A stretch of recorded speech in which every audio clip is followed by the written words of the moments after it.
Shalom, selamat pagi Bapak Ibu Saudara yang kekasih. Selamat bersyukur hari ini untuk kasih pemeliharaan Tuhan. Seperti biasa, dari Bukit Sion Makale, kita akan mendengarkan firman Tuhan sesuai dengan Renungan Harian Gereja Toraja, Jumat 14 Oktober 2022. Firman Tuhan yang akan kita renungkan bersama dari 2 Timotius pasal 2 ayat 14 sampai ayat 26. Sebelum kita membacanya, mari kita berdoa. Syukur padamu ya Allah atas segala rahmat-Mu, atas segala nikmat kasih-Mu yang terus kami alami dalam hidup kami. Sepanjang malam lamanya, Tuhan telah memelihara kami dalam peristirahatan, sehingga di pagi yang indah ini, Tuhan kembali melayakkan kami untuk menikmati karya Tuhan, menikmati kasih-Mu dalam menghirup udara yang segar saat ini. Kami akan memulai aktivitas kami, namun sebelum itu, kami rindu untuk mendengarkan firman Tuhan. Kiranya kami dimampukan untuk menjadi pelaku-pelaku firman di tengah-tengah dunia ini. Bersabdalah kepada kami ya Tuhan, kami siap mendengar. Dalam Kristus Yesus kami berdoa. Amin. 2 Timotius pasal 2 ayat 14 sampai 26. Tentang nasihat dalam menghadapi pengajar yang sesat.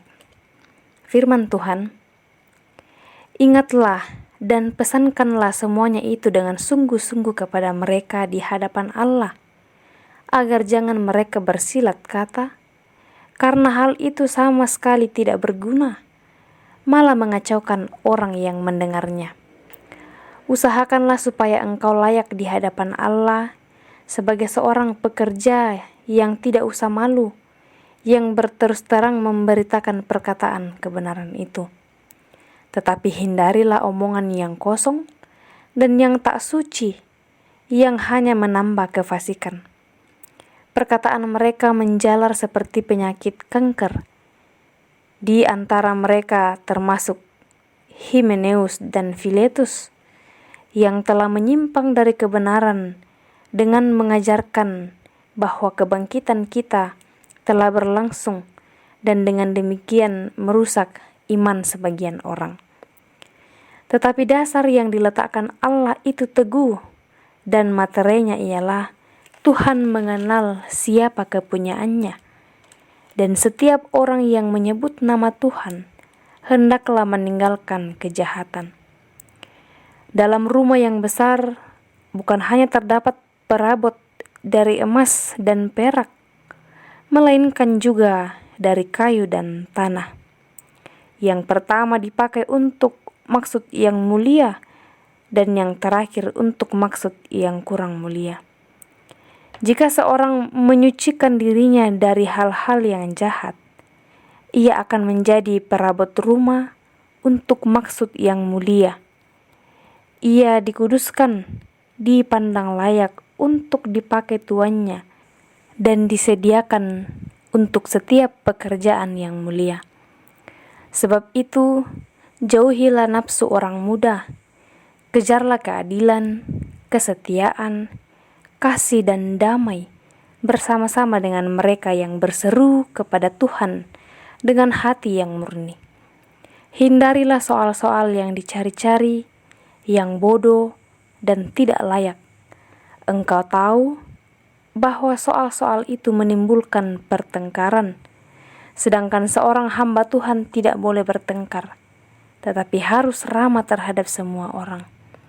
Ia harus cakap mengajar, sabar, dan dengan lemah lembut dapat menuntun orang yang suka melawan, sebab mungkin Tuhan memberikan kesempatan kepada mereka untuk bertobat dan memimpin mereka sehingga mereka mengenal kebenaran Dan dengan demikian, mereka menjadi sadar kembali karena terlepas dari jerat iblis yang telah mengikat mereka pada kehendaknya.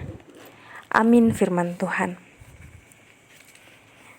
Tema perenungan kita saat ini ialah diskusikan dengan benar. Diskusikan dengan benar. Berdiskusi di sekitar kebenaran Allah memang hal yang menarik dan juga dapat memperkokoh iman. Namun, ada juga diskusi yang tak berujung pangkal dan tidak berdasar, yang kemudian diskusi akhirnya bermuara pada siapa yang hebat dan siapa yang paling benar. Bahkan kadang berakhir dengan perdebatan yang tidak jelas. Dalam bacaan ini, rupanya surat Timotius ini ditujukan kepada mereka yang senang berdiskusi tentang firman Tuhan dan menafsir sesuka hati mereka tentang Injil Yesus Kristus.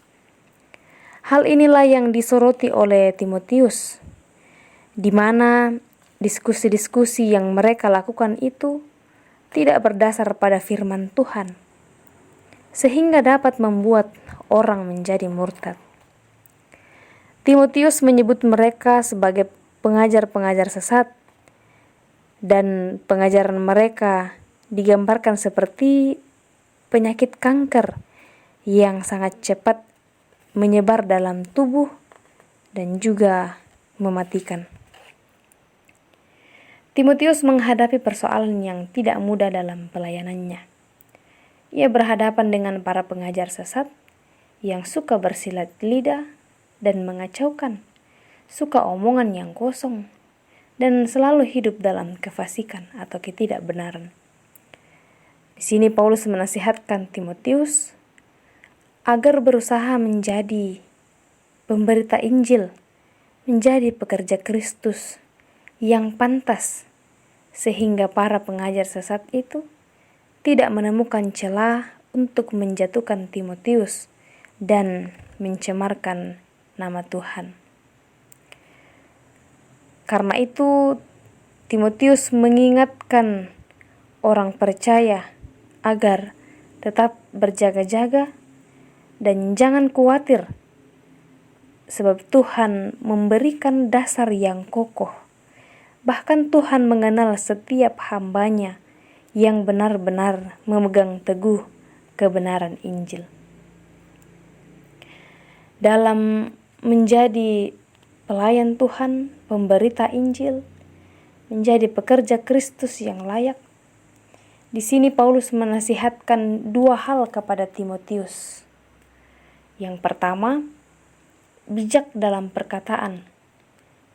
Artinya tidak malu memberitakan kebenaran, tidak mempertengkarkan hal-hal yang tidak layak, dan tentu melayani dengan kelemah lembutan. Lalu yang kedua, menjaga kesucian dengan menjauhi nafsu, mengejar keadilan, kesetiaan, kasih, dan kedamaian.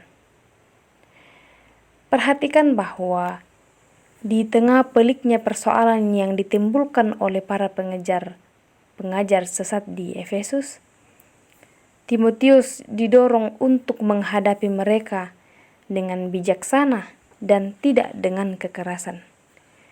Meski ada beberapa orang yang dengan jelas telah menyimpang dari kebenaran, namun Paulus menasihatkan Timotius untuk menghadapinya dengan lemah lembut. Dengan demikian, mungkin saja Tuhan memberi kesempatan kepada mereka untuk bertobat dan mengenal kebenaran yang sejati. Orang-orang itu dapat tersesat akibat jerat iblis yang menjerumuskan mereka seperti yang disampaikan dalam ayat 26. Olehnya itu, Bapak Ibu Saudara,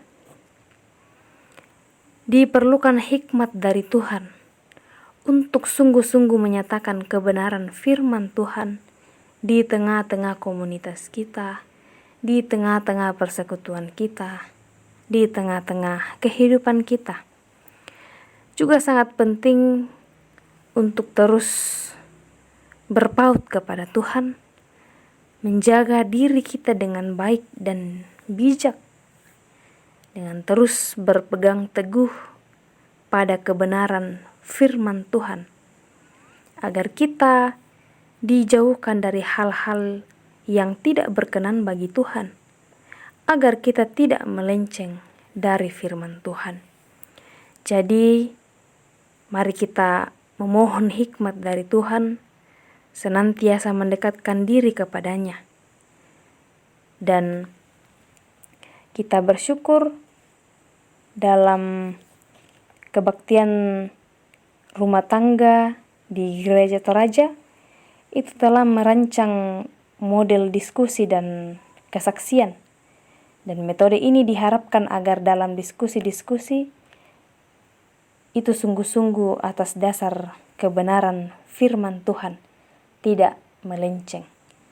Jadi, marilah kita mendiskusikan firman Tuhan dengan benar dan dengan senantiasa mendekatkan diri kepadanya agar terus dituntun dalam kebenaran. Amin firman Tuhan. Mari kita berdoa.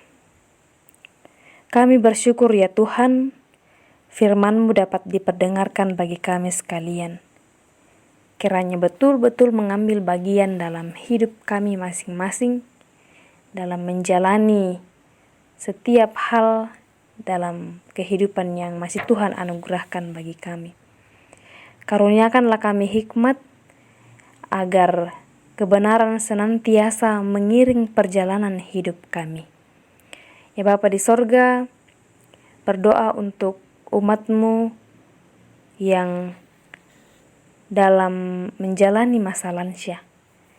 Topangan dan kekuatan hanya daripada Tuhan bagi mereka, agar terus kokoh dalam iman dan terus berpegang teguh, berpengharapan hanya kepada Tuhan saja. Juga untuk umat-Mu yang sedang dirawat karena mengalami beberapa penyakit, entah itu dirawat di rumah ataupun dirawat di rumah sakit. Tuhan berkenan memberkati setiap usaha yang dikerjakan, sekiranya boleh menjadi saluran kesembuhan bagi mereka. Berdoa untuk umat-Mu dalam pekerjaan masing-masing, dalam studi, juga dalam usaha mencari pekerjaan. Tuhan tolong, Tuhan kiranya memberkati segala hal yang diupayakan. Semoga dapat dikerjakan dengan ketekunan, sukacita, dan terus mengandalkan Tuhan dalam kehidupannya. Berdoa untuk pemerintah kami dari pusat hingga ke pelosok tanah air. Tuhan karuniakan hikmat kebijaksanaan bagi mereka. Semoga melalui mereka negeri kami semakin tercipta damai sejahtera. Kami akan memulai aktivitas kami hari ini. Tuhan kiranya memberkati kami, menyertai kami. Semoga dapat kami lalui, dapat kami kerjakan dengan baik, seturut dengan kehendak Tuhan saja. Terima kasih ya Tuhan, ini kami yang datang kepadamu. Kami berdoa, kami bersyukur dalam Kristus Yesus, kami datang kepadamu. Amin. Demikianlah perenungan kita pagi ini. Tuhan memberkati kita sekalian. Selamat beraktivitas.